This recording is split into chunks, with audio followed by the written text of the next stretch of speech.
Okay, again, for page 151, I went ahead and marked the um, subject, the verb, and I circled the complement in the sentence, and we'll go along and name each part of the sentence as we go.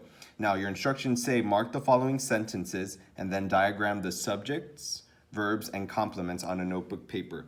So for the first part, problems 1 through 20, all we're going to do is just mark the following sentence. So we're going to underline the subject one time.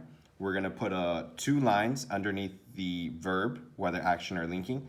And then I like circling the complement to show me what the complement is going to be. Okay, so I went ahead and did that. So for our first sentence, was Martin Luther the leader of the Reformation? Okay, so Martin Luther is our subject. Was is a linking verb. So I'm going to write linking verb.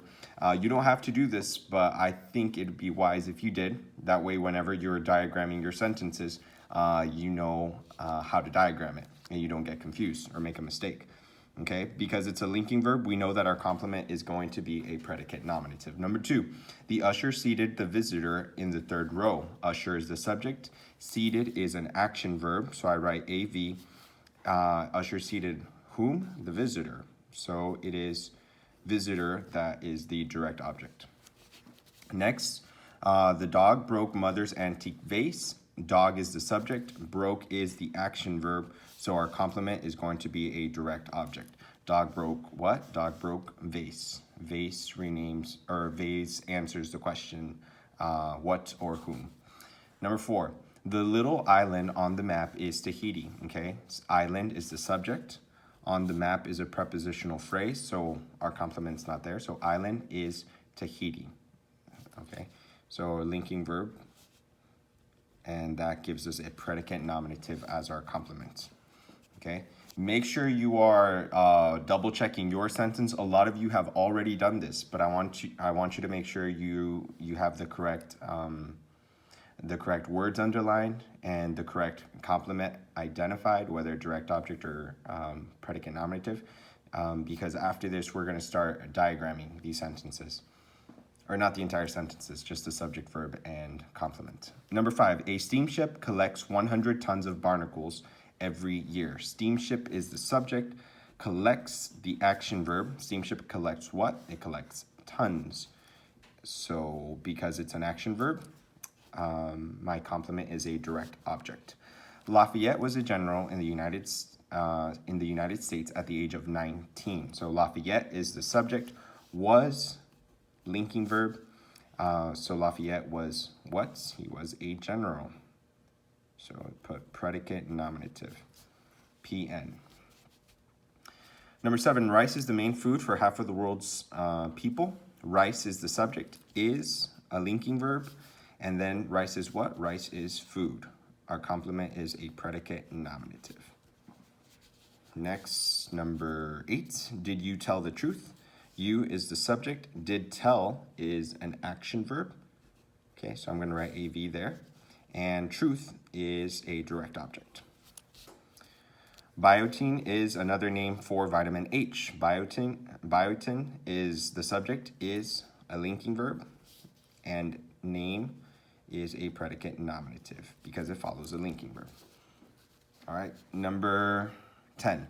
The tongue tastes sweet flavors at the tip. So tongue is the subject, taste is the verb. Now, if you look at your linking verbs, taste is considered a linking verb in some cases, but not in this case. Taste is an action verb because the tongue is performing the action of tasting. You taste in your tongue. Well, it's more complicated than that. Obviously, like your tongue simply sends a signal to your brain to tell it what you're actually tasting. It's a cool little thing that happens. Anyway, so taste in this case is an action verb, okay? And so flavor is our direct object. So tongue tastes what? Tongue tastes flavors. Same thing here, but that's a reference to the tongue, tastes, again, an action verb, flavors towards the back. So it tastes what? It tastes flavors. So both of this compound sentence, you see that here, and you guys know you have to do the little staircase for this one whenever you diagram it. But we'll look at it together. All right, let's go on to page 152. Paul took the gospel to Europe after his Macedonian vision. Okay, so Paul is the subject. Took is our verb. That's an action verb. And so our complement is a direct object. To Europe is a prepositional phrase. After his Macedonian vision is also a prepositional phrase. On New Year's Day in 1907, so on New Year's Day is a prepositional phrase. In 1907 is also one. Theodore Roosevelt shook hands with 8,513 people. A big no-no, especially right now. We should not be shaking hands with anybody. Can you imagine? 8,513 people shaking hands. Imagine how much germs he had at the end of the night. Disgusting. Anyway, subject, Theodore Roosevelt. Verb, shook, which is an action verb, and hand will be the direct object. Number 13. Is Brian the new president of the drama club?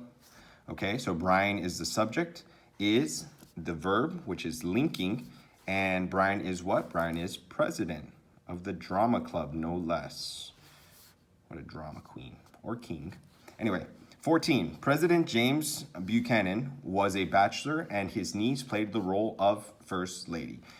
President James Buchanan is one, the whole thing is the subject. President James Buchanan is the subject. Was, linking verb. Bachelor, okay, because it's a linking verb, the complement is a predicate nominative. Niece is a subject. Played is an action verb. Because it's an action verb, our complement role, niece played what? Niece played role, is a direct object. Okay? Next.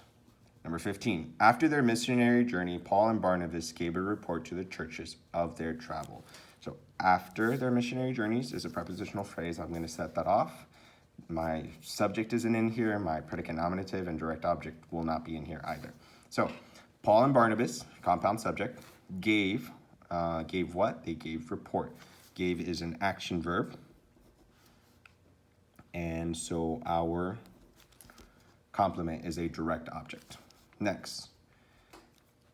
Oh, so two churches, prepositional phrase, of their travels, prepositional phrase.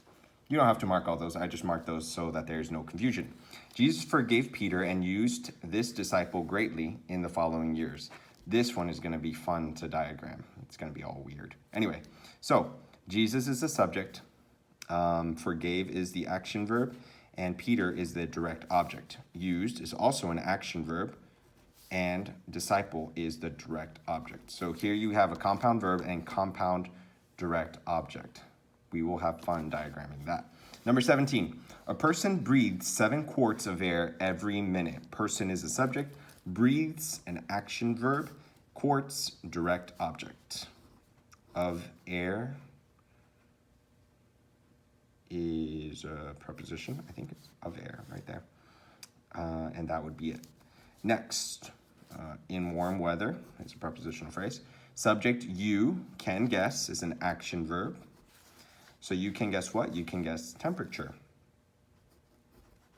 Because it's an action verb, the complement is a direct object. By the chirps of crickets. Somebody please try this. It'll explain how. So, subject you, so count the number of chirps, it's a preposition, in a 15-second period. And add 36 degrees to the total. So to the total is a preposition. Do you guys get that? So count the number of chirps in a 15. So set a timer for 15 seconds. Count how many times the cricket chirps within that time. And then add 36 degrees to the total. And it'll tell you what the temperature is. I should not waste time thinking of who took the time to actually do this. Anyway, you is the subject. Count is an action verb, and number will be a direct object because it follows an action verb. And then we have a compound verb. So add is another action verb. So degree is a direct object. Degrees is the direct object. That may be a little hard to see. I apologize. But if you're watching the video, degrees is the direct object. The Willis Tower in Chicago is the tallest building in North America. Willis Tower, even though it's 2 words, is considered a singular subject. So Willis Tower in Chicago is a prepositional phrase. Is a linking verb. Building, okay, Willis Tower is what? Is building, predicate nominative. In North America is a prepositional phrase, okay? So that, you guys, from problems 1 through 20 is how you should have all your sentences marked, okay?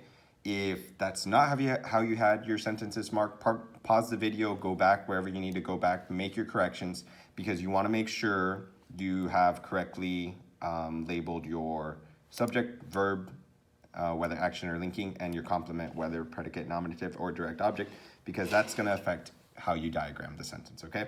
In the next video, we're going to diagram the sentences. All right, thank you.